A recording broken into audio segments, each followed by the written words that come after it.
So the first question for you guys is, what is your main priority for the role of Women's Officer at Birkbeck? Okay, so an interesting fact about Birkbeck is actually that it has 56% of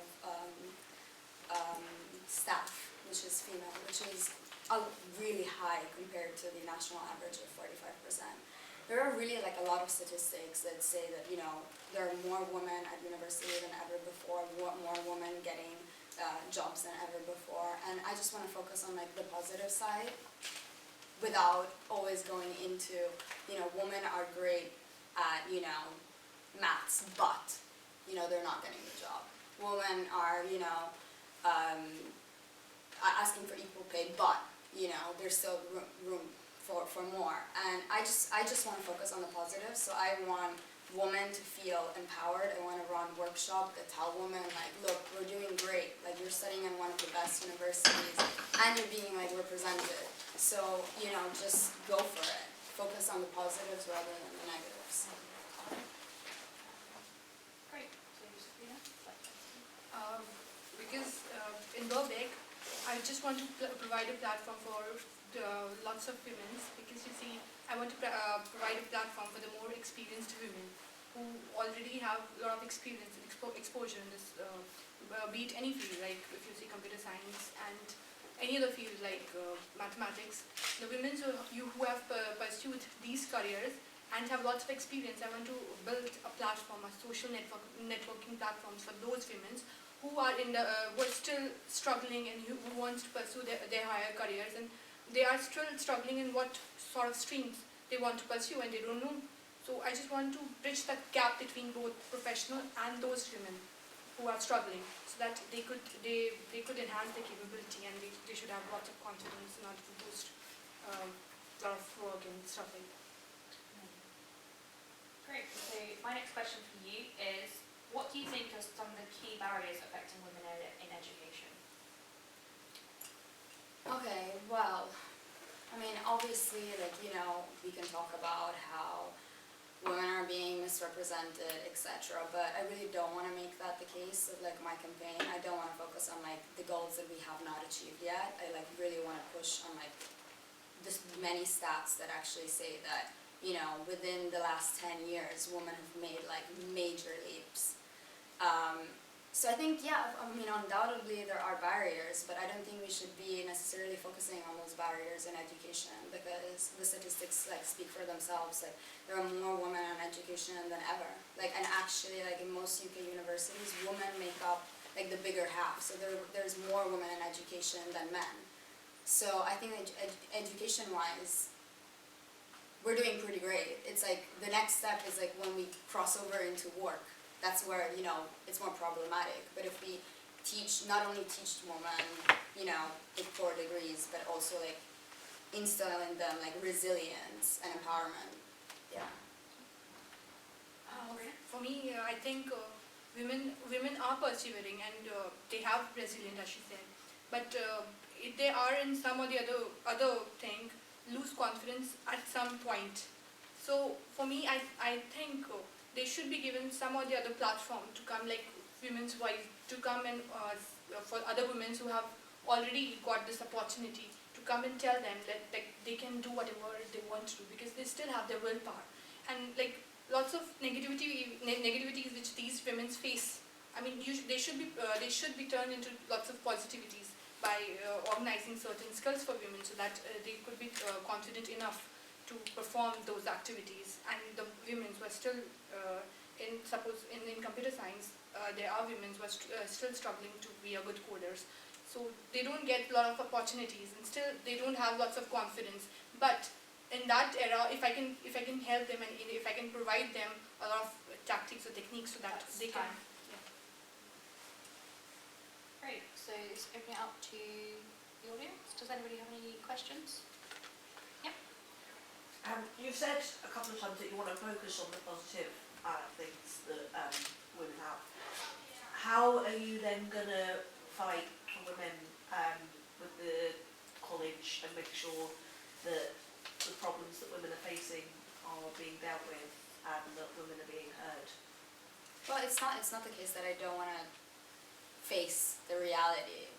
But I think like many of like it's a lot of the problems that women are facing have been spoken about greatly and are out there already. Like now we just need to focus on like, you know, making them a reality, you know, pushing forward, which we are doing already. Like I don't think women are like getting misrepresented as much as they were before. So I think our voice is already strong. We just need to like power through now. Is that the same question for me as well? Yeah. Okay. For me, I think we should enhance. We should tell those women that they are capable of building what they are and what they are not supposed to, because there are lots of women, they think that they can't do this.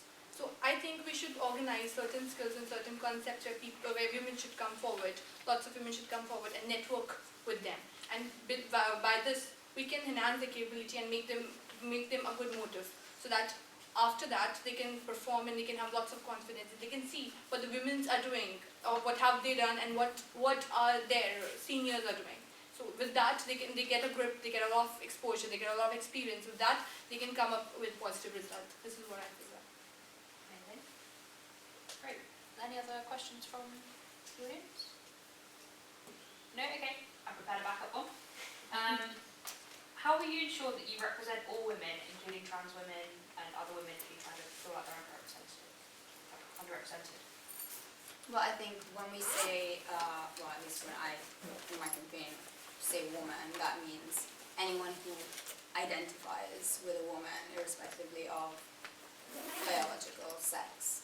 Then obviously, like, I mean, one of the things that I'm working on in my campaign that I suppose is more concerning with biological women's needs are that I am campaigning to have free sanitary products in all Birkbeck bathrooms, because I think that's like that's when like I really feel like that I'm like, I don't know, disadvantaged as a woman. I'm at uni, I get my period, I don't have my sanitary products. I need to waste time, go out of university, pick up these pads when they could be at university.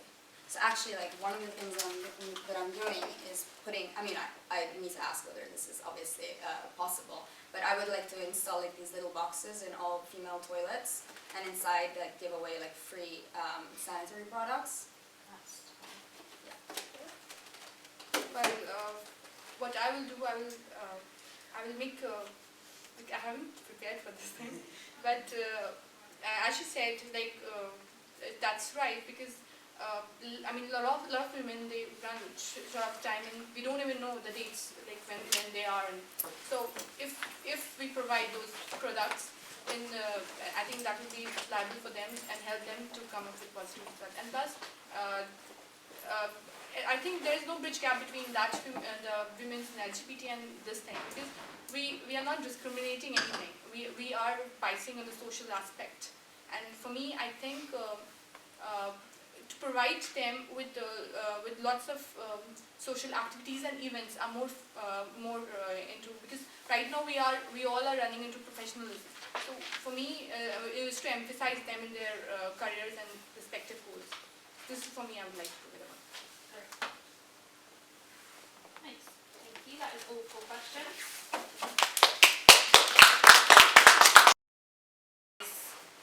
What would be your main priority as Disabilities Officer? So I'm Nick, I'm running for Disability Officer. You repeat the question, sir? My brain is also No, that's fine. What would be your main priority as Disabilities Officer? So I guess this is the second university I've been to. The first one I left due to illness, partly because I didn't engage with the support there, and because I didn't know what it was, I didn't know where it was, I didn't know how to access it. So it's a big thing for me is making it accessible, making sure people, like was being mentioned in the previous one, making people aware of what is available, what is there, and support, things like that. Amazing. Great. So, same question. Would you like to repeat? Please, yes. Okay. So, what is your main priority as Black? I'm reading wrong questions. What is your main priority as Disabilities Officer?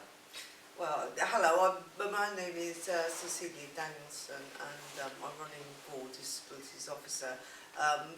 My priorities at the moment, because I've had to have quite active engagements with both the college and various charities to do with providing equipment for learning, I work quite closely with A2B about equipping every disabled student who needs help with an easy path to do it, because I've found, you know, despite the college's best efforts and everyone's best efforts, it is a bit fuzzy at the moment, and if there's another cog in the wheel that has a bit of grease on it that can aid these things, I think that I'm the person that can do that.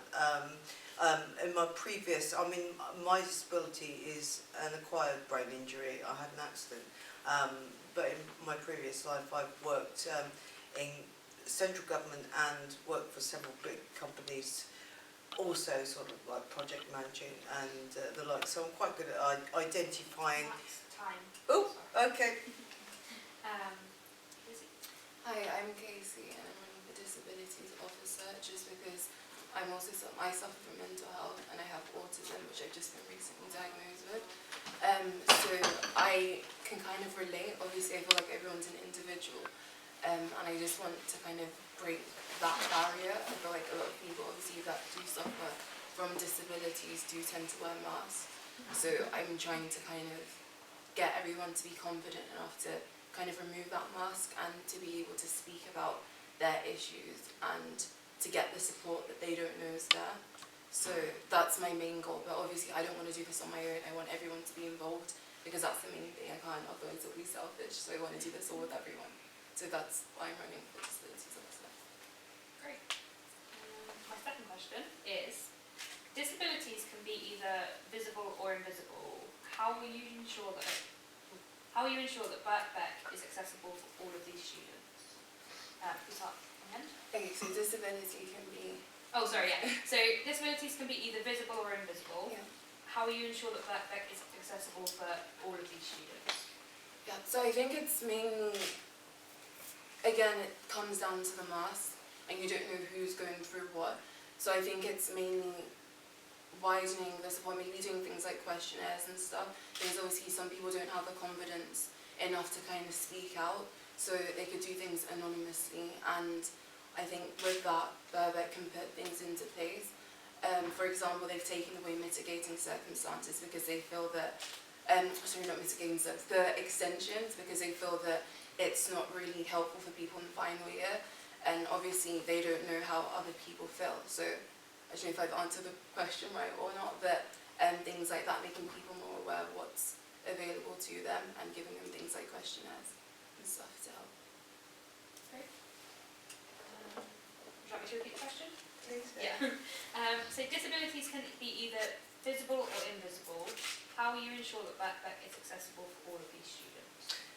Well, I mean, one of the problems with being disabled and is isolation. It's quite rightly, as you say, it's about the mask, but it is about when something isn't immediately obvious. I mean, myself as a point in case, I don't think people realise I'm quite as disabled as I actually am, but it's only when I start talking I stumble and, you know, then it becomes a bit more obvious. So I do see that there are several holes at the moment where there could be filling in terms of, at least online,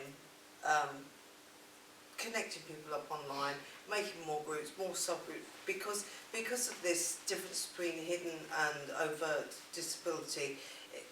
I mean, the word disability covers such a huge range of things, from everything from depression to being most neuro, you know, and Stephen Hawking's impaired. But so. That's time.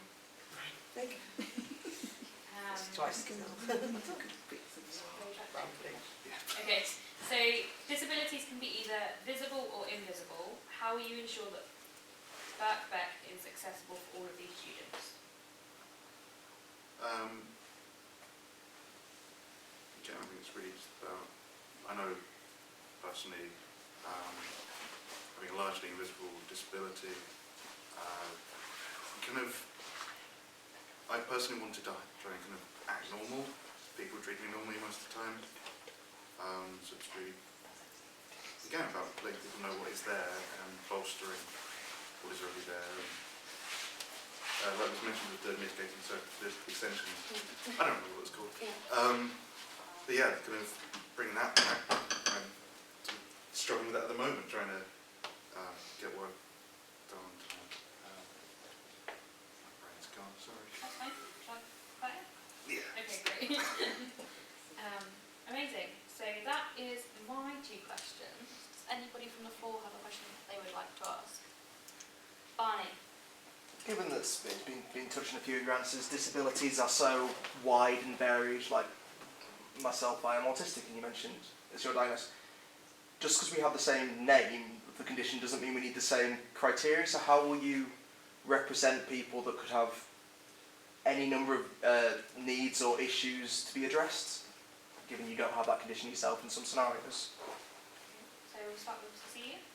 Well, thanks for that. So that's a really interesting question, Bunny, because it's how people actually want to present how disabled they really are, isn't it? So in order to do that, to get that sense of confidence going in people that they can just come up with whatever it is that they're disabled with, it's hard to explain some conditions. I mean, in particular, I mean, I know that dyslexia is still part on the spectrum of all this, but it's how somebody gets it across, how that affects their need for extra time in exams. I mean, I've had to investigate paths of having a dictaphone and being able to transcribe from audio to put it into written notes and stuff.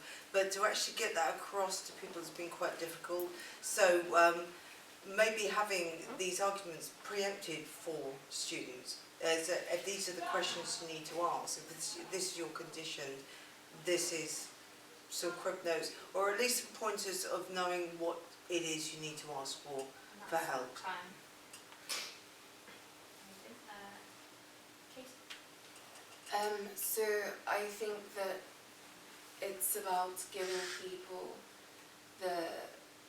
also accountability to be able to express what they're going through and not judge them. I feel like a lot of students, for example, maybe if it's something like they have to present like a report, they can't do that because they're not confident enough to do so. So I think that, for example, the lecturers and the tutors, them reaching out to them as well and giving them that platform to do so. That's really it. I think that there's a lack of a path for people to be able to kind of open up into what they're going through. So, yeah.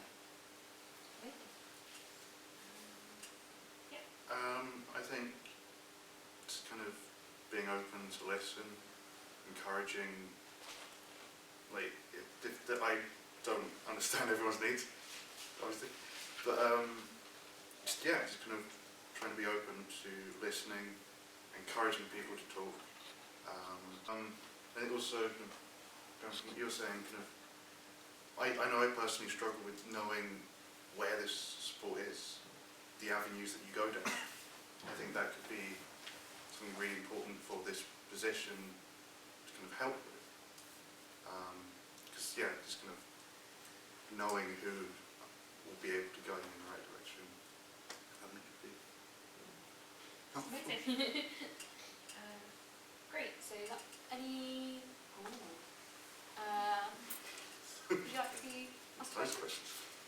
I wanted to ask what kind of support could you offer for people, well, I'm a third autistic person here, but people with disabilities who will soon graduate and are hopeful to get into employment with like such a high rate of autistic people in unemployment at the moment, and I myself am not very hopeful.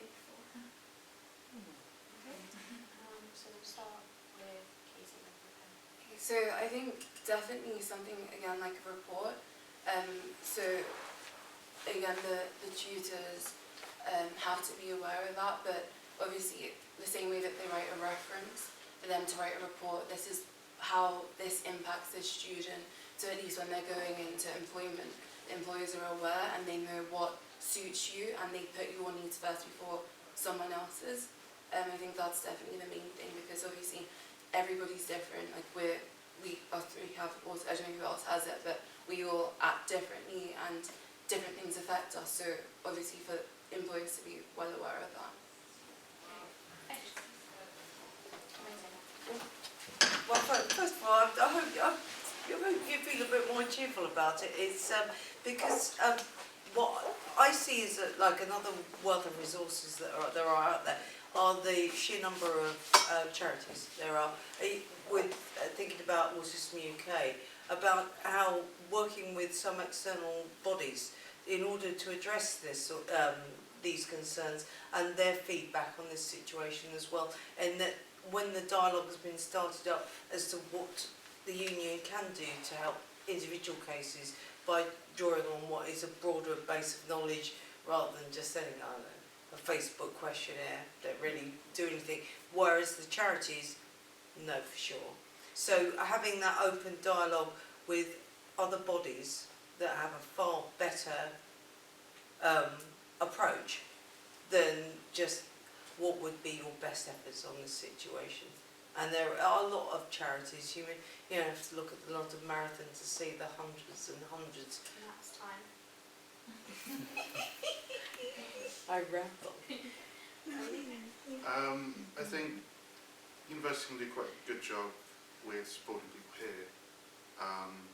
That support often kind of leaves us when we leave uni. I'm thinking of there's a way of kind of carrying that on. I mean, it would look good. It looks good for a university to be able to put on their website, oh, this number of our alums are in employment after this amount of time. Why don't we do more to ensure that those with disabilities, those with issues that might make it a bit more difficult because of prejudices in the workplace, have that support, so then they can have even better numbers. If that makes sense. Great, that was 4 questions, yeah. So,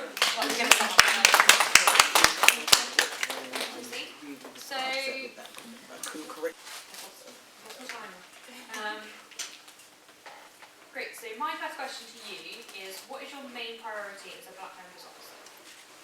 I'm Lisa, running for Black Members Officer. My main priority kind of goes against the name. While I think the position is great in what it does, I don't agree it's a true representation of the minorities within Birkbeck. So one of the first things I'm going to do is actually change that so it becomes more inclusive. I've got little steps like I've pre-planned, so hopefully if I do get elected they can go straight through and then get it done within the first term. That's like the main one. And then just to expand on that, it's to reinstate an ACS. Now an ACS here is an African Caribbean Society, and it's a gap we're missing. So while we have the committee, there's no actually backbone to that committee. An ACS would be the backbone. So they will get more social stuff out there, more events out there, more campaigns out there within minorities. So yeah, that's a big one. Same to you. Okay, my name's Haisha, I'm running for the Black Members Officer. Very much similar to my fellow lady here. At the end of the day, I don't know much about the Black Members part of the union. I've never heard of it. Didn't even know it existed. I saw an email, which I expect everybody saw, and I was thinking, what's this all about? And if I'm thinking like this, I'm thinking to myself, who else is actually having this kind of mindset as well?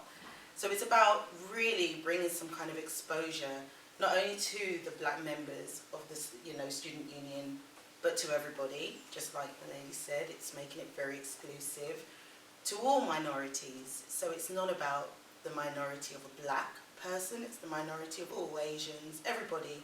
And also having activities. I don't know what's going on. I'm training to be a lawyer, or I am working towards that, and I have nothing that I can say I know that's going on for those people as well. Great, so my next question, and we'll start with Aisha this time, is quite relevant actually. We've lost it, there we go. In the past, the term Black members has been contentious. What are your views on this? I do think it's contentious. I'm proud of being black. I haven't got a problem with that. And I wouldn't say it's contentious in the way that there's a problem with the word black. It's contentious in the sense that what else is there for everybody else?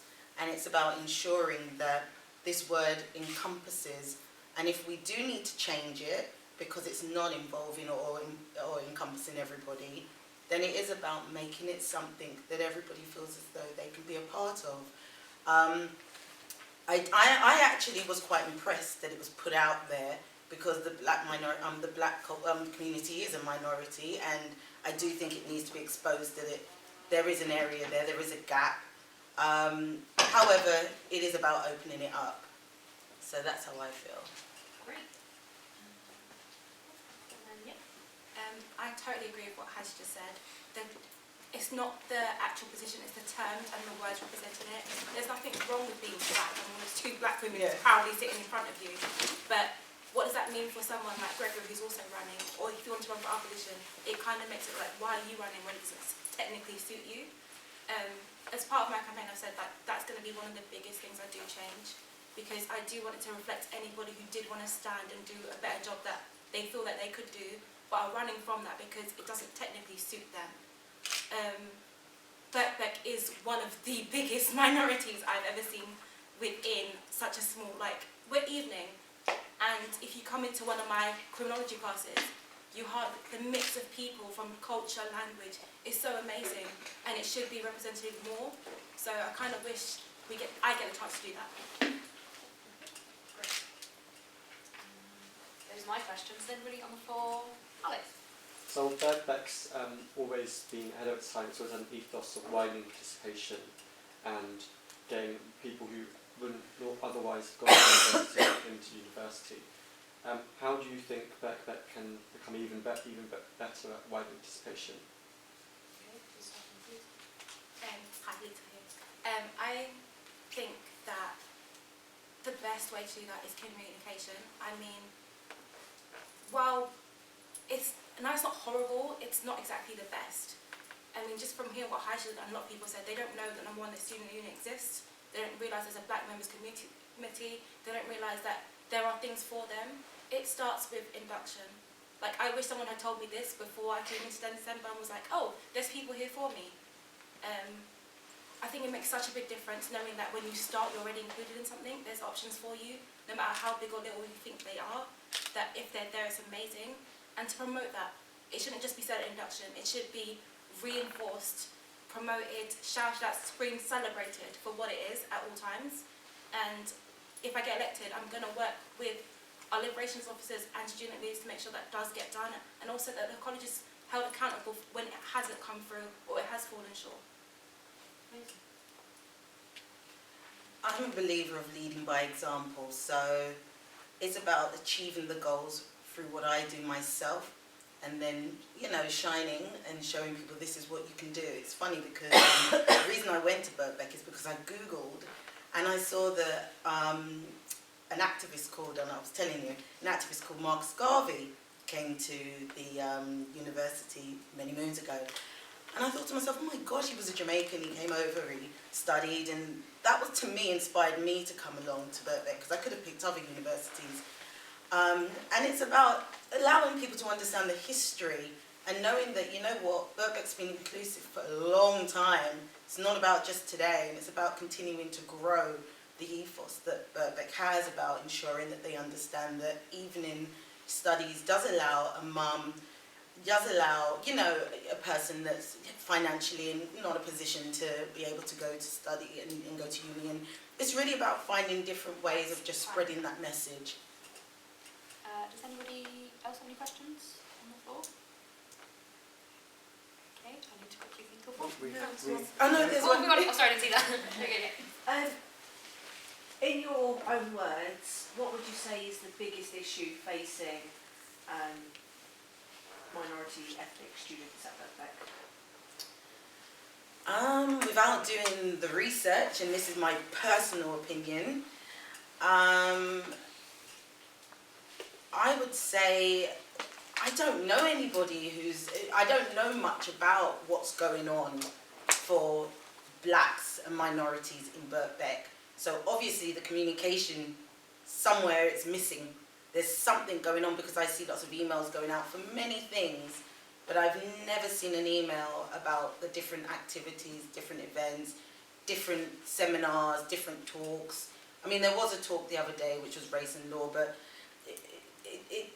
there's not enough. So it's about now, you know, finding ways of communicating. I mean, not a poster just on the wall isn't enough. We need to be voicing ourselves through maybe building up a mailing list or something, so people know what we're doing. For me, and this is from talking from people out here, people don't know there's a place for them. That's the biggest thing. And if they don't know there's a place, they're not aware of it, there's nothing can be done. Speaking so there's so many things they want to say, they want to know, they want to find out from. Being a minority within a minority, I say that because I'm African and Jamaican, it's like, where do you need to go if you had a problem? Imagine if you're like me and you're also LGTB questioning, or you're a woman who doesn't want to come necessarily to the minority, you want to come and speak to another officer, but you don't know any of this exists, you stay there and you're stuck. I want to free that. So that's, speaking to students, that's the biggest thing. If you know there's a space for you, and not necessarily one particular space, so you don't actually have to stay in this box, you can reach out to so many different places, then that's amazing. That's everything.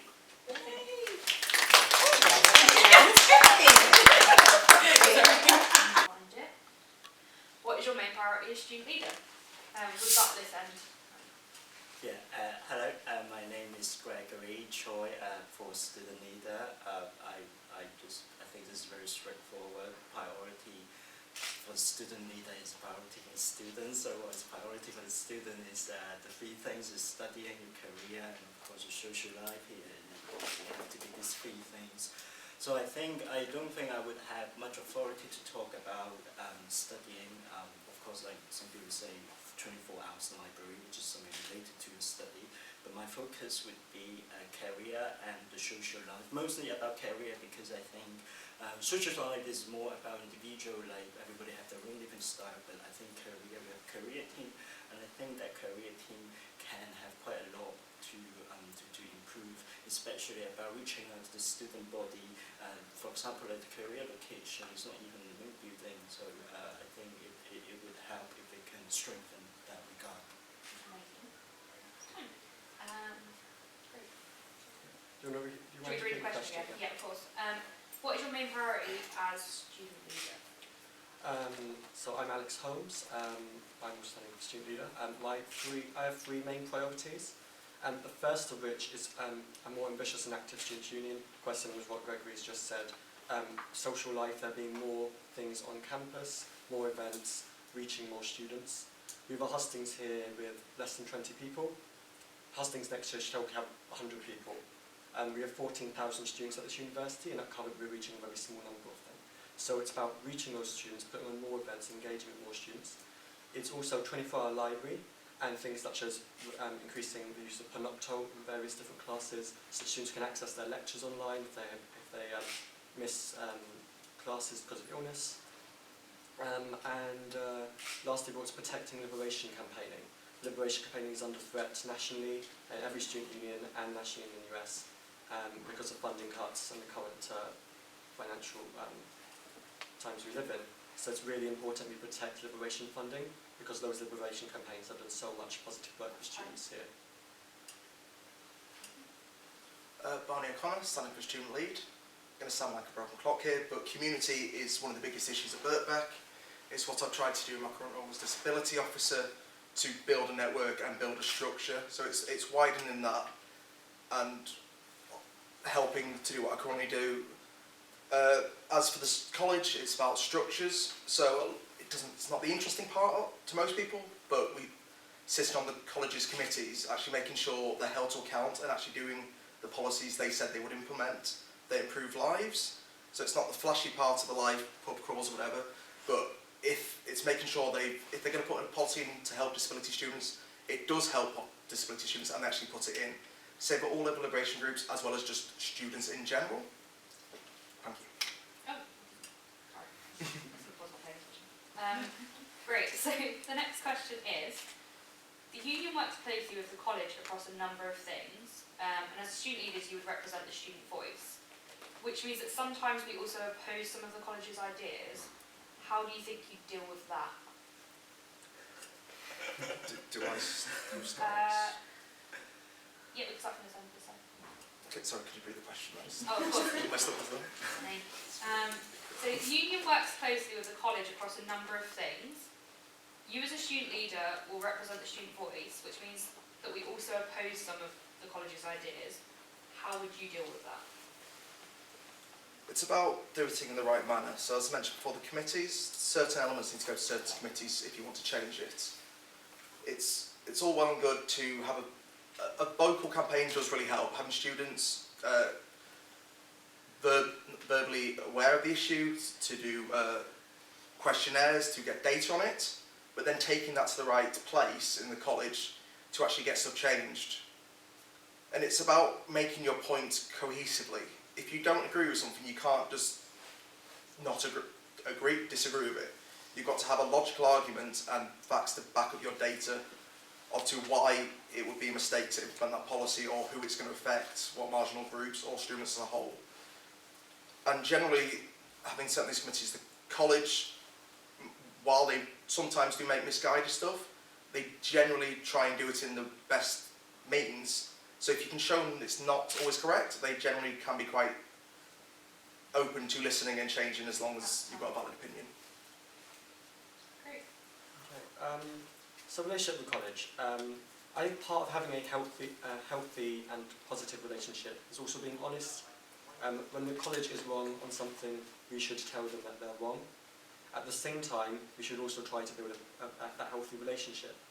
I've managed to, in the last 3 months, as LGBTQ+ officer, deliver my main campaign, and that was through building a good relationship with the university and getting it through committee to the point where my campaign is going to be delivered in the coming weeks.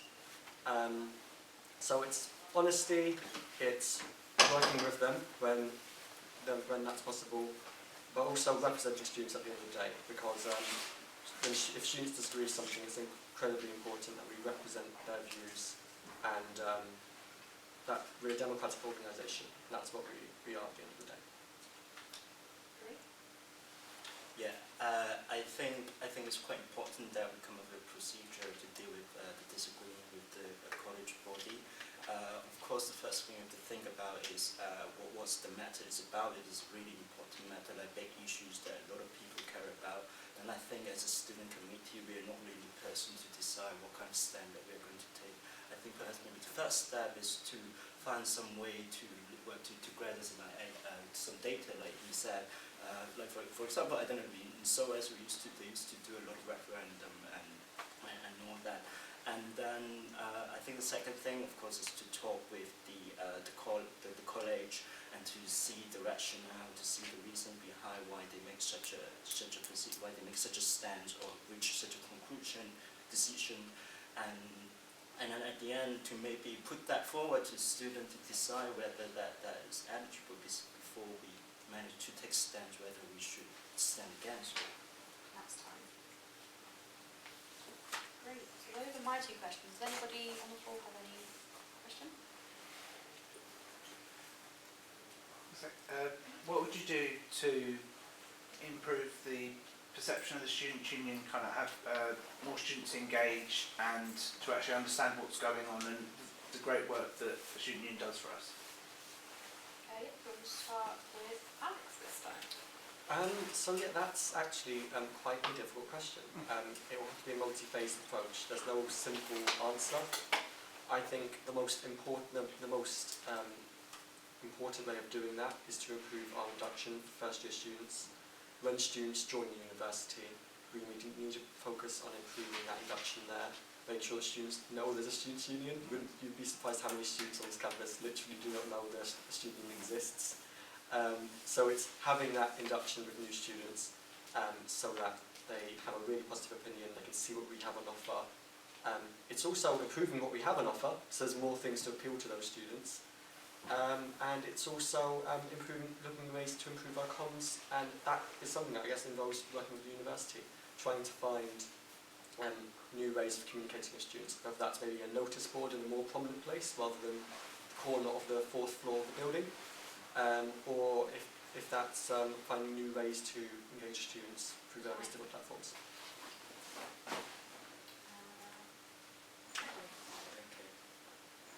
Yeah, I think the kind of standard answer is to, of course, is to increase our exposure to students. But how are we going to increase that? I think, yeah, like as you say, I think the induction period is a very good thing, a good occasion to gain attention. But I think perhaps, of course, like personally, what I think on a personal level is to go out more, is to talk. Not necessarily in the pub, like especially, for example, I understand Birkbeck is kind of scattered around London, so perhaps maybe I should spend some time over in Gordon Square, in Euston Square, the law students study over there as well. So I talked with some of them, don't even know that we have a student pub here. Yeah, I think personally that's what I would do, but of course if you kind of as a committee, how we're going to do more, leaflet or I don't know, maybe It's time.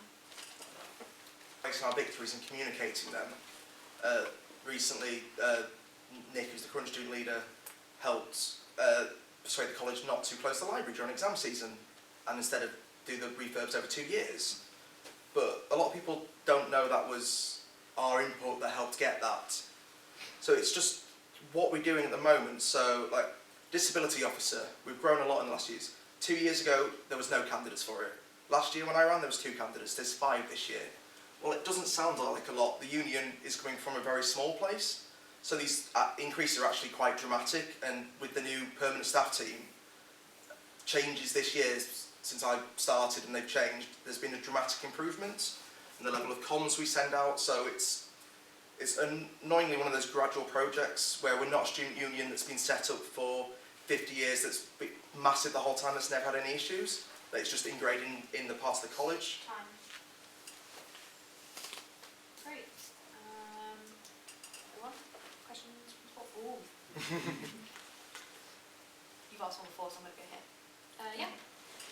So obviously you guys have all mentioned that the 24-hour library is like something that you would push to work towards, which I think is a great thing because considering that we're like an evening university and yeah, it doesn't make any sense. But what would you guys do that hasn't been done before? Because I'm sure that, you know, previous candidates have tried to do, like, work on this. So are you in contact with them on like what they've tried to do and what would you do better? Great, so we'll start with Greg this time. Yeah, I think, well, actually it's not only about, those questions about how valid those ideas would be if you try to put forward ideas. It's not only about 24 hours library, but also like other ideas that we talk about. It's very relevant because you can say whatever you like, but I think at the end it has to be viable, right? I think one of the reasons why the library don't want to go, I guess is because something has to do with the resources, or it has to do with the health and safety concern.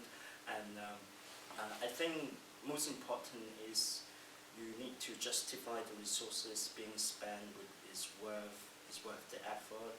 And in terms of the library, I think this is kind of what most people concern. That's what I think. But I would say like I think it would be more possible to reach some change if we can kind of accommodate this in the resources. Great. We just go down the line. Was your question specifically about 24-hour libraries or about other campaigns more generally? Like what has been done before concerning the 24-hour Particularly, library? so yeah. Well, like how your ideas differ or something. So it's actually, on this point, it's actually largely the same. So our current student leader, Nick, has been leading a campaign on this, and we've got quite far. And now we're actually in the stages where we're actually looking at when the 24-hour library happens, whether it's a case of it's going to happen like imminently, next month, or whether it's going to be a couple of years down the line.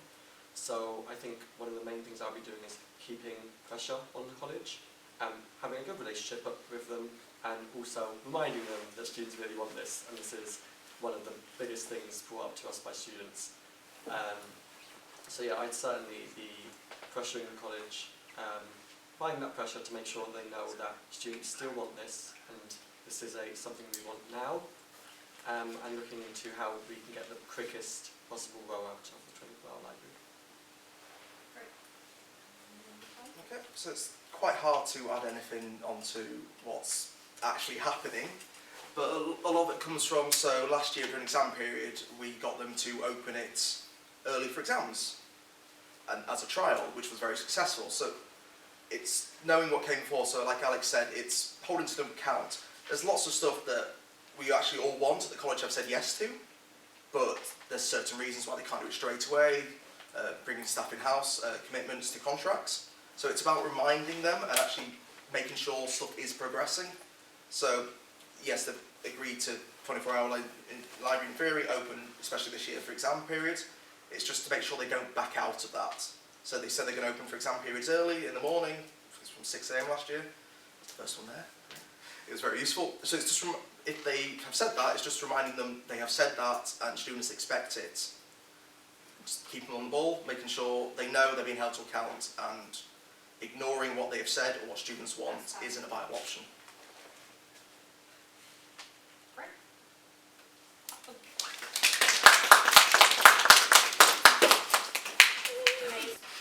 What would be your main priority as student leader?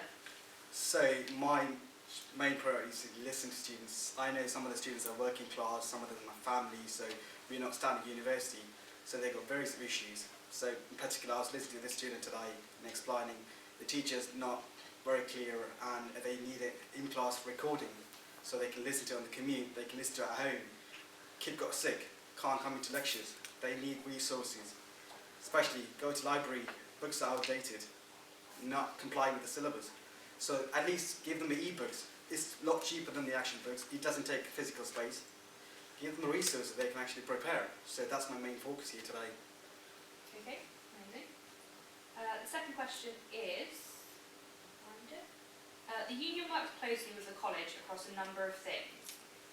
As student leader, you will have to represent the student voice. This means that we also oppose some of the college's ideas. How will you deal with that? So basically, to approach, I'm a firm believer in interactive person-to-person, one-to-one. And now decent day and like modern age, people go with the social media approach, ask them questions on social media, post videos. I see people, more of them approach to be like more attractive videos than photos or questions you ask. You put the questions out there, some of them respond, some of them doesn't want to speak up. So if you go to person one-to-one and ask them like from different communities, you ask them, okay, do your other friends from the same community, do you have the same issues? So if I've got like cultural issues, understanding with different languages, not everybody is the same, so you have to actually speak their languages to understand it.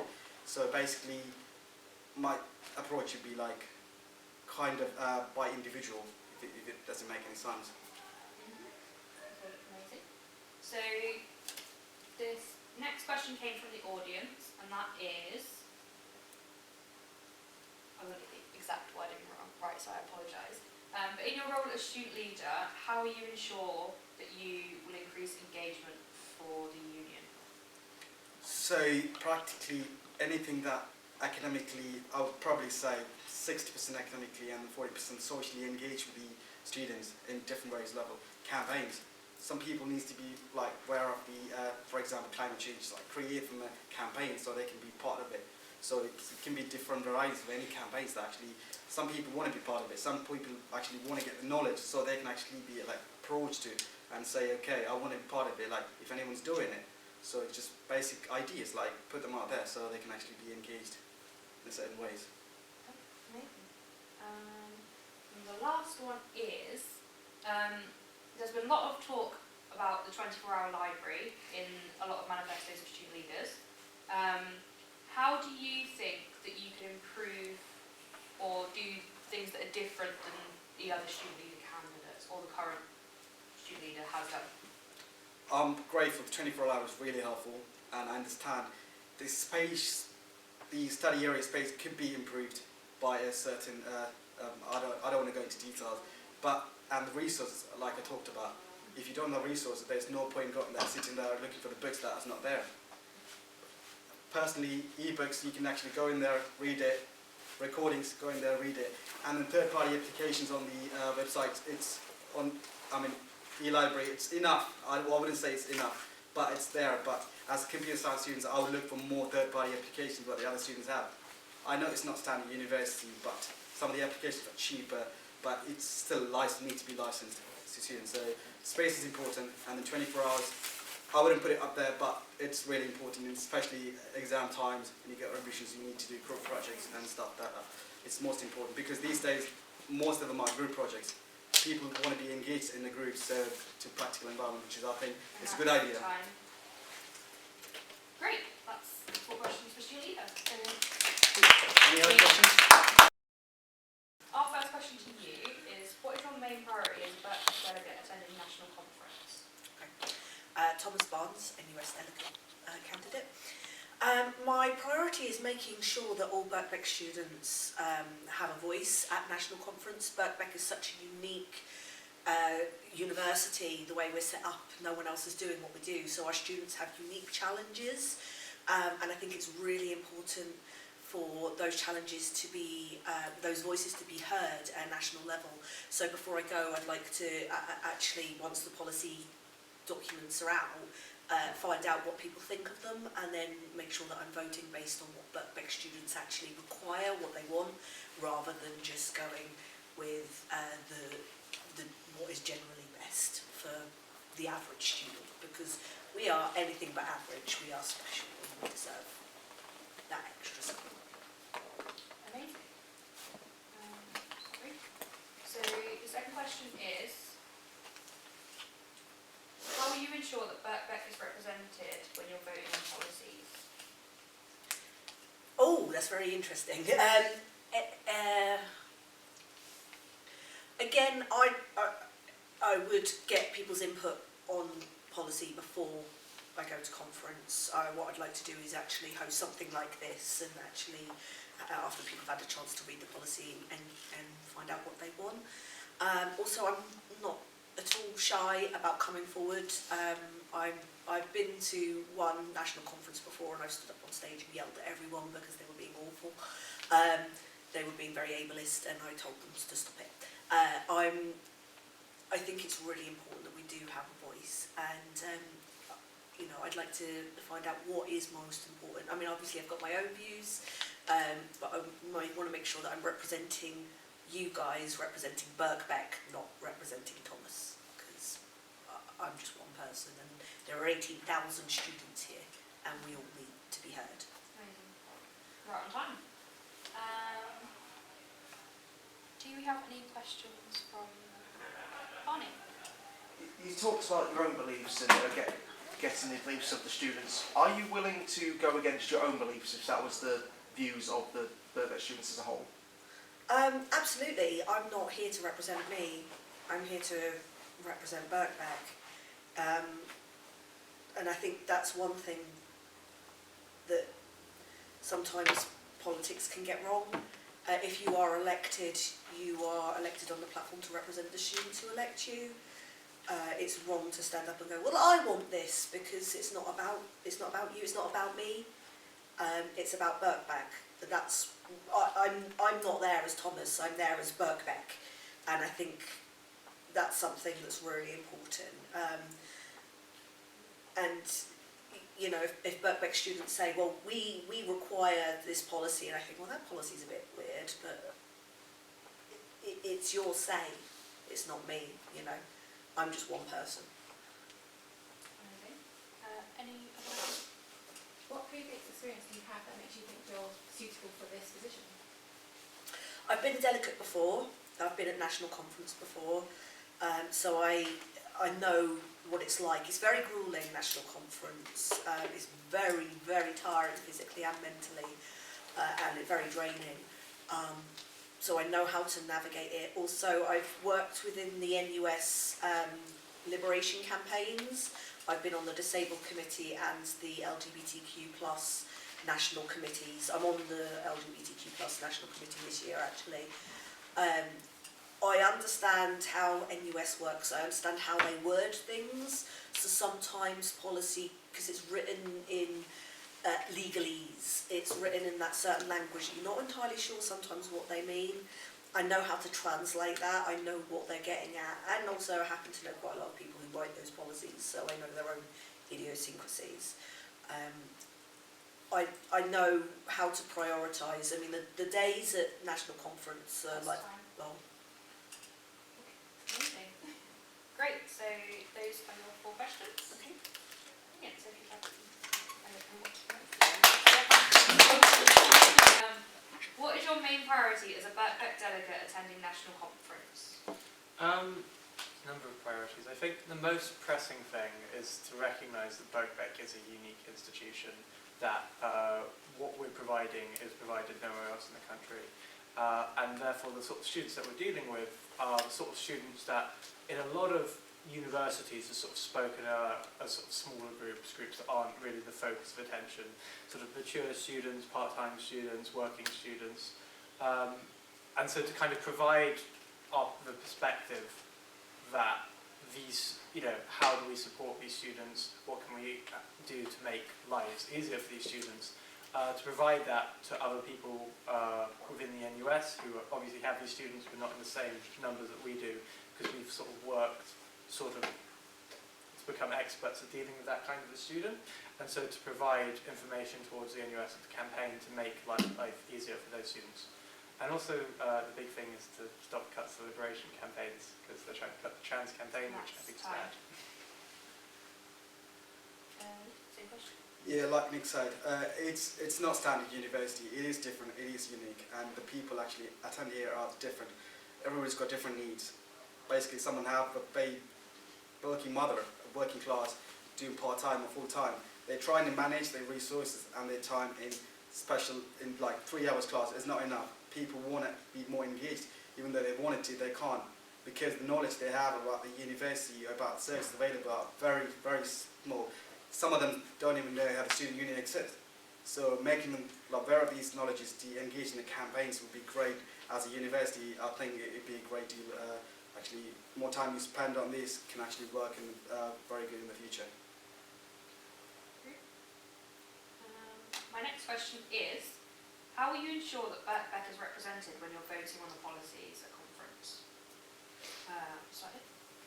First of all, I'm representing university of students. So the first thing is I'll probably put the question up there, ask them what their opinions are and what my actually opinions are, how they actually interconnect or how they actually be different from the other students, and basically listen to them, and then to be engaged in academic level with the other students. Like I talked about before, the campaigns would be really helpful to understand what their needs are and what they need to actually be. If anything that's supportive, I'm all in. Anything that actually, like I said, cutting campaigns can be actually, it can't be any forward, that's for sure. So anything that doesn't include step backwards, I'm all in. Okay, same question? So I think the first thing that is the obvious choice is to organise an event, a group, where people are welcome to come and sort of provide their perspectives and what they'd like to see from the NUS. In a lot of cases that actually involves explaining what the NUS is, because a lot of students aren't informed about that.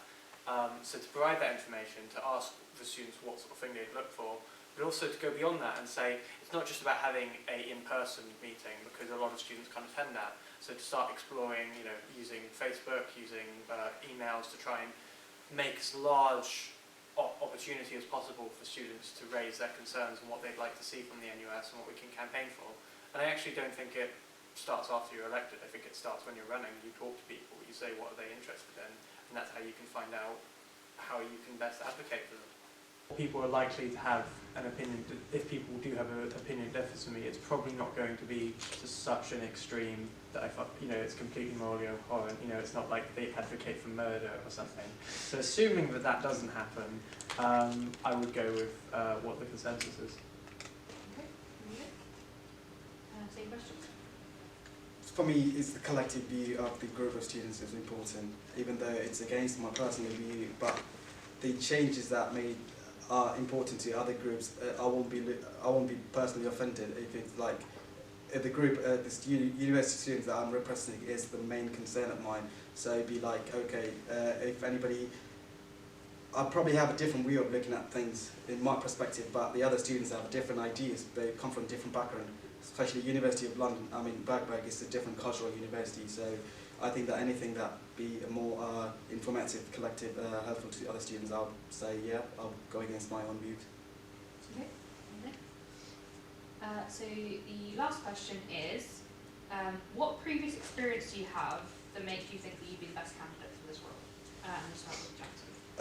Yes, I represented my union at Tesco's for about 2 years, and there are about 250 employees. I wouldn't say it's a big organisation, but even though it's small, I talk to people every week, reviews, and you have to have a meeting, and then understanding needs are different. I mean, from person to person is completely different, and so I think that's qualified me as a NUS delegate. I think that's good enough experience to start from. So.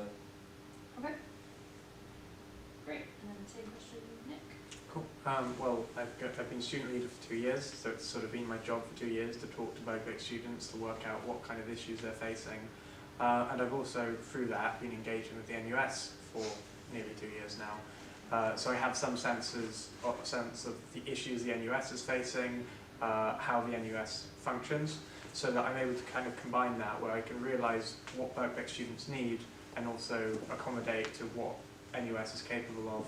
So I think I'm quite able to operate as effectively as possible to advocate for Birkbeck students' needs. Okay, great. That's everything.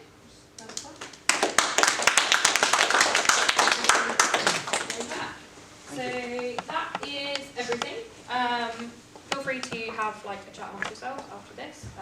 Get to know everybody else's campaigns, because it's always fun. If you have any questions for me, let me know. But other than that, the event is over, and good luck with all the